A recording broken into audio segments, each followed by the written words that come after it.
New developments tonight in another story the Target 12 investigators have been tracking for weeks. Tonight we're learning of even more problems stemming from the troubled launch of Rhode Island's new benefit system. A local union head is calling for the federal government to intervene, and we're learning of more people who say they still haven't received the benefits they depend on to make ends meet. Target 12 consumer investigator Susan Campbell has been working to get answers. She joins us live in studio now with what she's uncovered. Susan?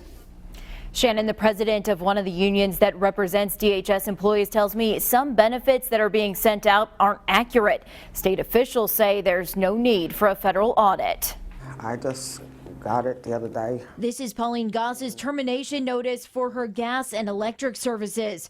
She says she hasn't been able to pay her bills because her general public assistance checks for October and November never showed up in the mail. I was homeless before. I don't want to lose this house. In 3.5 years, this is my first holiday at home. I can cook and I can do everything, but if they don't give me my checks, and if I don't have anything to cook on, I might be homeless again. We took Pauline's problem right to Health and Human Services officials who said they weren't aware of the issue until we told them about it.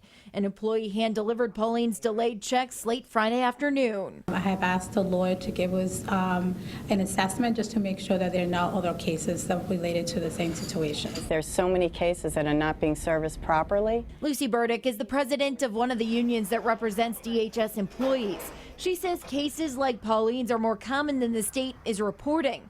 And she tells Target 12 she believes there are serious problems with accuracy in the state's new benefits eligibility system known as UHIP. I feel at this point in time that it would benefit the state and taxpayers to have a federal forensic audit of what's going on. Michael DeBiase, the director of the Department of Administration, responded. We don't see that type of audit as warranted. So it's our obligation under the current system to demonstrate to the federal authorities that we're operating the system appropriately, so we'll take on that obligation.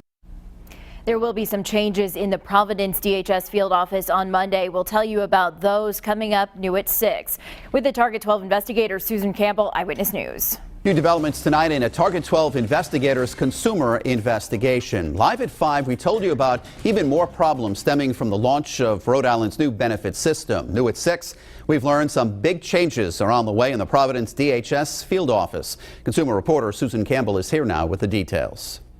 To try to reduce wait times, there will be a second waiting area. The drop box for documents will be outside of the building, and there will be full-time greeters at the front door checking people in. That should help capture more accurate wait times. But the president of one of the unions representing some DHS employees says it's not enough. The lines at DHS field offices are still long, and people like Pauline Goss are still reporting problems with the state's new benefits eligibility system known as UHIP. November 1st came, I still didn't get a check. But Health and Human Services officials say the 1st of November was much better than the 1st of October, when benefits for thousands of people were delayed because of a computer glitch. Near the end of this calendar year, we should be in a much more stable state. Every week will be better, we believe, as we go through this, and every week will be smoother. But things are just getting worse, according to Lucy Burdick, the president of one of the unions that represents some DHS employees. They should trash the entire system. They should go back to inroads. They should properly roll it out with concurrently running test cases on a smaller level. They should start harming our clients. During our interview today, Burdick called for a federal forensic audit of the entire system. State leaders say that's not necessary. On another note, Pauline, who you just met in this report, received all 3 of her delayed checks late this afternoon. They were hand-delivered to her by a DHS employee. With the Target 12 investigator Susan Campbell, Eyewitness News.